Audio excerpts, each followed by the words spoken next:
அது விஜய் தவிர அந்த கட்சியில யாருமே தெரியாது. அதிகபட்சம் புஷ்யானந்த், இந்த ஆதவ் அர்ஜுனா, நிர்மல்குமார், அருண் ராஜா, அதுக்கப்புறம் யாருமே இல்லை. அப்படி ஆட்களும் இல்லை. 234 தொகுதியில் நிற்கிற கேண்டிடேட் முதல்ல ஒரு விஷயம் என்னன்னா, ஒரு ஒரு ஒரு தொகுதியில் நிற்கிற கேண்டிடேட்டு அந்த தொகுதி மக்களுக்கு பரிச்சயமான ஆளாக இருக்கணும், ஏற்கனவே தெரிஞ்ச ஆளாக இருக்கணும். இப்போ டிஎம்கே அப்படின்னா அவங்க நிறுத்துகிற கேண்டிடேட் எல்லாருக்குமே தெரிஞ்சவங்களா இருப்பாங்க. ஏடிஎம்கே அப்படிதான்.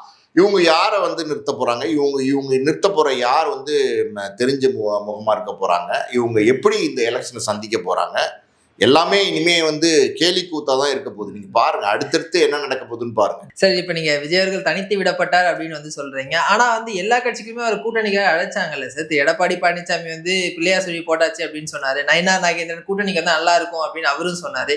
சீமான் அவர்கள் முன்னாடியே என் தம்பி துணை முதல்வர் ஆக்கும் அப்படின்னு. ஸோ எல்லாருமே விஜய் அவர்களுக்காக எதிர்பார்த்துட்டு இருந்தாங்க. ஆனா விஜய் அவர்கள் தலைமையில தான் அந்த கூட்டணி அமையணும் அப்படின்றதுனால இந்த ஒரு விஷயம் நடக்குதா சார்? எல்லாரும் என்ன சொன்னாங்க, அவங்க கூட்டணிக்கு இவரை, அதாவது 10ல் ஒருத்தரா இவரை வர சொன்னாங்க. புரியுது உங்களுக்கு? டிஎம்கேல இப்போ 19 பேர் கூட்டணின்னா 19 பேர்ல ஒருத்தர் ஒருத்தராக தான் இவர் வேற கட்சிக்கு போயிருக்க முடியும். ஏடிஎம்கே அவங்க கூட்டணிக்கு தான் இவரை அழைச்சாங்க. சீமான் இவரோட சேர்றதுக்கு ஒத்துக்கல. அவருடைய கூட்டணிக்கு அவரோட வேணா கூட்டணி சேர்றதுக்கு சீமான் தலைமையில் விஜய் அந்த நாம் தமிழர் கட்சியோட சேர்ந்து நிற்கிறதுக்கு அதுக்கு வேணா அழைச்சாங்க.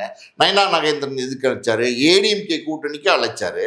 ஸோ யாருமே இவர் கூட்டணிக்கு வரல. இவர் என்ன சொன்னார்னா, நான் தனிச்சு நிற்க போறேன், நான் தான் சீஃப் மினிஸ்டர் கேண்டிடேட்னு சொன்னாரு. நான் என்னோட கூட்டணி வச்சுக்கிறவங்களுக்கு ஆட்சியில பங்கு, அதிகாரத்துல பங்குன்னாரு. உங்களுக்கே ஆட்சியும் கிடைக்க போறதில்ல, அதிகாரமும் கிடைக்க போறதில்ல, ஒண்ணுமே கிடைக்க போறதில்ல.